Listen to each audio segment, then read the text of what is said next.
သူကချစ်သူရှိပြီလေကျွန်တော်ကျွန်တော်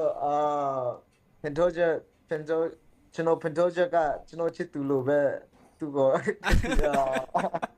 သူကပဲအာယုံစိတ်တယ်အခုဒီပွဲမှာပေါ့နော်စိတ်ဝင်စားဖို့အခုဆိုတော့ကျွန်တော်ဘာမှစိတ်ဝင်စားဖို့ကျွန်တော်ဖင်ထိုးချက်ကကျွန်တော်ချစ်သူလိုပဲဂျိုရှိုးဗန်အနေနဲ့တော့ဘန်ဒိုဂျာပေါ်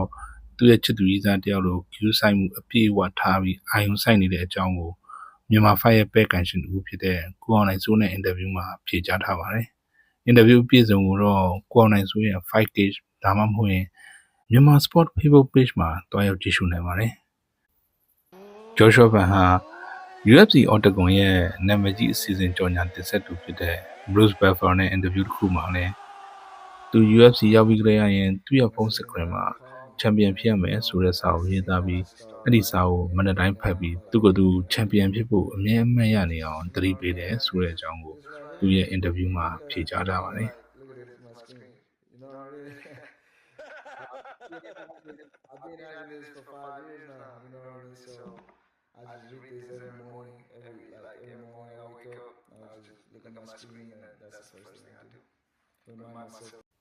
UFC မှာချန်ပီယံဖြစ်ဖို့စိတ်ရောကိုယ်ပါနှိမ့်မြုပ်ထားတဲ့ဂျော်ရှော့ဗန်တယောက်သူဖြစ်ချင်တဲ့ပန်းနိုင်ကိုအရောက်လမ်းမယ်ဆိုတာတော့အသေးချာပဲဖြစ်တယ်ဆိုတာကိုတင်ပြရင်းနဲ့ဂျော်ရှော့ဗန်တယောက် UFC မှာချန်ပီယံဖြစ်မယ်ဆိုတာကိုမသိစိတ်ကနေတော့သိစိတ်ကပါယုံကြည်နေမိပါနဲ့ဗျာ